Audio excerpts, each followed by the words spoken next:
અત્યારે જેમ દેડકાની જેમ ફૂટી નીકળેલા નેતાઓ જેમ અલગ અલગ રાજ્યોમાંથી આવી આપણા રાજ્યના ખેડૂતોને ભોળવવાનો પ્રયાસ કરી રહ્યા છે, મારે એ લોકોને કહેવું છે કે તમે તમારા પ્રાંતની અંદર પંજાબમાં શું આપ્યું છે એ ચિંતા કરો, કર્ણાટકની અંદર એ ખેડૂતોના હાલ જુઓ. પંજાબના ખેડૂતો આજે એમને રાહત પેકેજ મળ્યા નથી મિત્રો, અને મારા ગુજરાતના ખેડૂતોને રાહત પેકેજ મળવાના શરૂ થઈ ગયા. અને જેટલી પણ એપીએમસી તમામ સેન્ટરોની અંદર આ ટેકાના ભાવની ખરીદી શરૂ થઈ ગઈ છે મિત્રો. ભલા થઈ એ ગુજરાતની દિશા ભૂલી જાઓ, ગુજરાતમાં આવવાનો પ્રયાસ ના કરશો. આ ગુજરાતની જનતા ભોળી ચોક્કસ છે, પણ ગુજરાતની જનતા સમજદાર છે, અને એટલા માટે જ 25 વર્ષથી નરેન્દ્ર મોદી સાહેબ સાથે આ ભારતીય જનતા પાર્ટી સાથે એ અડીખમ ઊભી છે. આ ભારતીય જનતા પાર્ટીની આ ગુજરાતની 6.5 કરોડ જનતા મિત્રો.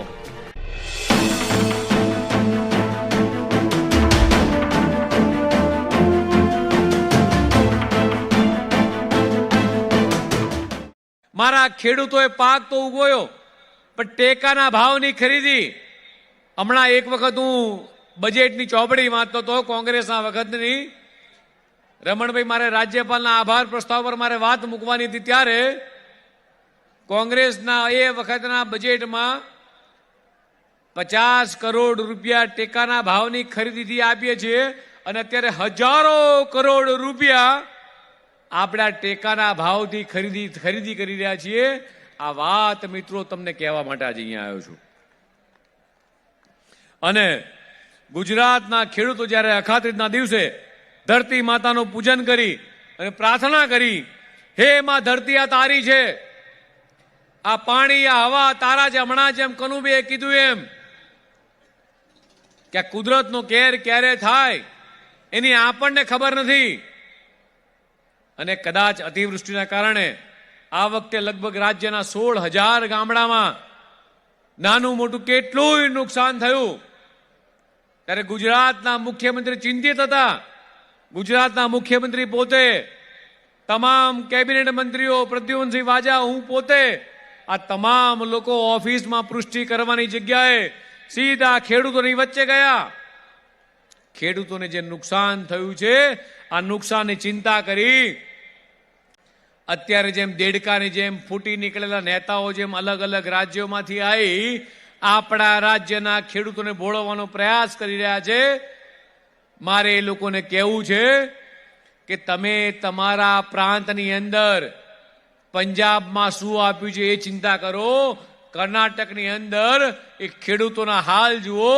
પંજાબના ખેડૂતો આજે એમને રાહત પેકેજ મળ્યા નથી મિત્રો, અને મારા ગુજરાતના ખેડૂતોને રાહત પેકેજ મળવાના શરૂ થઈ ગયા. અને જેટલી પણ એપીએમસી તમામ સેન્ટરોની અંદર આ ટેકાના ભાવની ખરીદી શરૂ થઈ ગઈ છે મિત્રો. એટલે ખેડૂતોને યોગ્ય ભાવ આપવા, યોગ્ય વળતર આપવું, આને આ ભારતીય જનતા પાર્ટીની સરકાર સતત કરી રહી છે મિત્રો.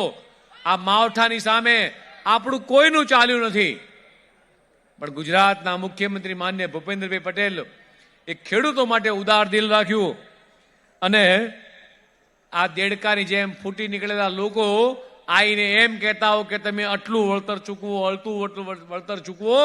આપણે એક વખત એમને પૂછવું છે કે તમે પંજાબની અંદર કેટલા ટકા જમીનનું નુકસાન થયું, કેટલા રૂપિયા ચૂકવ્યા, એનો આંકડો લઈ જાઓ અને અમારા ખેડૂતને પૂછો.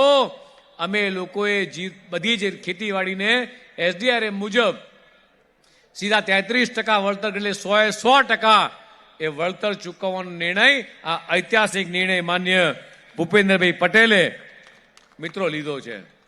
એટલે અન્ય રાજ્યના નેતાઓ જે અહીંયા આવી અને માત્ર ને માત્ર આ ભોળા ખેડૂતોને એ છેતરવાનો પ્રયાસ કરે છે, આજે એમને કહેવા માંગુ છું કે ભલા થઈ એ ગુજરાતની દિશા ભૂલી જાઓ, ગુજરાતમાં આવવાનો પ્રયાસ ના કરશો. આ ગુજરાતની જનતા ભોળી ચોક્કસ છે, પણ ગુજરાતની જનતા સમજદાર છે અને એટલા માટે જ 25 વર્ષથી નરેન્દ્ર મોદી સાહેબ સાથે આ ભારતીય જનતા પાર્ટી સાથે એ અડીખમ ઊભી છે. આ ભારતીય જનતા પાર્ટીની આ ગુજરાતની 6.5 કરોડ જનતા મિત્રો. અને કદાચ એક વખત પૂછજો કે તમે વીજળીની વાત કરો છો, કોંગ્રેસની સરકાર આટલા સમય હતી, તમે કેમ 24 કલાક વીજળી ના આપી, તમે કેમ દિવસે વીજળી ના આપી, અને તમે તમારા વખતમાં ટેકાના ભાવની ખરીદી કેટલી થતી હતી અને આજે ટેકાના ભાવની ખરીદી કેટલી થાય છે, આનો જવાબ માંગશો તો કદાચ અહીંયા તમારી સામે મિત્રો લોકો નહીં ઉભા રહે. એક વખત એમને પૂછજો કે તમે આટલા વર્ષ સુધી આ સરદાર સરોવરનું કામ એ કોને પૂછીને અટકાઈ રાખ્યું? સરદાર સરોવરની ઊંચાઈ માટે ગુજરાતના એ વખતના મુખ્યમંત્રી ને ઉપવાસ ઉપર બેસવું પડ્યું. તમે દરવાજા લગાવવાની મંજૂરી કેમ નતા આપતા? જ્યારે તમારા દરવાજે કદાચ કોંગ્રેસના નેતા કદાચ ક્યાંક ભૂલો પડી જાય તો પૂછજો કે તમે તમારા વખતમાં અમારા માટે શું કર્યું હતું. એક વખત ચોક્કસ પૂછજો મિત્રો કે તમે લોકોએ તમારા વખતમાં એ શું કર્યું હતું. અને મિત્રો, અને ત્યારે તમને ખબર પડશે. હમણાં સુરેન્દ્રનગરમાં ગયો ત્યારે એક 11 વર્ષની દીકરીએ આ બાજુ કોંગ્રેસ અને આ બાજુ ભાજપ એમ બે હાંસિયા દોર્યા હતા, અને હાંસિયાની અંદર એ દીકરીએ લખ્યું હતું કે કોંગ્રેસના કરેલા કામો તો શૂન્ય અને ભાજપે કરેલા કામો એ દીકરીએ લગભગ 11 કે 12 જેટલા પીએમ જેવાય આયુષ્માન કાર્ડ, નલ સે જલ, સ્વચ્છ Bharat, digital India, Ayushman Bharat, vocal for local, આત્મનિર્ભર ભારત, કેટલાય કામો એ દીકરીએ લખ્યા હતા. અત્યારે ઘણા બધા આર્ટિઝન મિત્રો મને મળવા આવ્યા છે જે પોતાનું હાથ વણાટથી જે કારીગરો કામ કરતા હોય. દેશના યશસ્વી પ્રધાનમંત્રી માનનીય મોદી સાહેબ કહી રહ્યા છે કે જો ભારતને આત્મનિર્ભર બનાવવું હશે, ભારતને વિકસિત બનાવવું હશે તો સ્વદેશી અપનાવવું પડશે. અહીંયા જેટલા પણ મહાનુભાવો બેઠા છે મારે એમને કહેવું છે કે જેમાં ભારતના કારીગરના પરસેવાની સુગંધ હોય એવી જ વસ્તુ વાપરીશું. આપણે પ્રણ લઈએ મિત્રો કે આપણા કારીગરે બનાવેલી વસ્તુ જો વાપરીશું તો આપણા કારીગરના ઘરનો દીવો ઝળહળતો થશે. અને આપણા કારીગરના ઘરનો જો દીવો ઝળહળતો કરવો હોય તો સૌથી પહેલા મિત્રો આપણે એની શરૂઆત કરવી પડશે.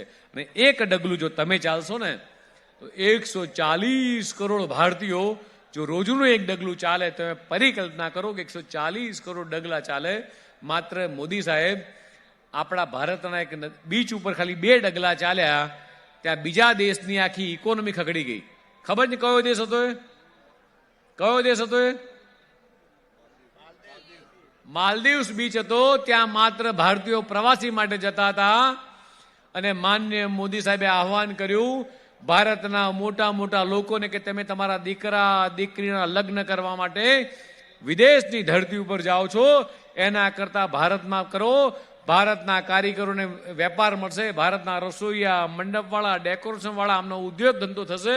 અને ત્યારથી મોટા ભાગના જે લોકો વિદેશમાં લગ્ન કરવા માટે જતા હતા, વિદેશમાં મોટા ફંક્શન કરવા જતા હતા, આ બધા જ લોકોએ પોતાના કાર્યક્રમો રદ કરી અને ભારતની અંદર મિત્રો આ કરવાનો સંકલ્પ લીધો. ત્યારે આપણે બધા જ લોકોને મારી તમને સૌને આહવાન છે અહીંયા મિત્રો કે આવો આપણે સૌ એવી સંકલ્પના લઈએ કે આત્મનિર્ભર ભારત બનાવવાની અંદર દેશના યશસ્વી પ્રધાનમંત્રી માનનીય મોદી સાહેબનું જે સપનું છે કે વિકસિત ભારત 2047 બનાવવાનું, અને એમાં આપણે સૌ મિત્રો એ આગળ વધીએ. અને સાથે અને છેલ્લે એવું કહીશ કે ભાજપ એટલે સહકારથી સમૃદ્ધિ, ભાજપ એટલે પશુપાલકની સમૃદ્ધિ, ભાજપ એટલે ખેડૂતોનું યોગ્ય વળતર, ભાજપ એટલે વાઇબ્રન્ટ ગુજરાત, ભાજપ એટલે યુવાનોનું ઉજ્જવળ ભવિષ્ય, ભાજપ એટલે મહિલાઓ સુરક્ષિત, ભાજપ એટલે વિકાસ, વિશ્વાસનું જન સમર્થન એટલે ભાજપ. ફરીથી મિત્રો આપ સૌ કાર્યકર્તા મિત્રોનો આ સાબરકાંઠાની ધરતી પર તમે જે સ્વાગત કર્યું છે, અને મારું સ્વાગત જે તે વિશિષ્ટ ચોપડાઓથી કરવામાં આવ્યું છે. આ ચોપડાઓ, પુસ્તકો જે પણ જિલ્લામાં જઉં છું એ જ જિલ્લાના જરૂરિયાતમંદ બાળકો દ્વારા કાર્યકર્તા મિત્રો એ એમને બાળકો ચોપડા પહોંચાડે એ જ અભ્યર્થના ભારત માતા કે જય, વંદે માતરમ.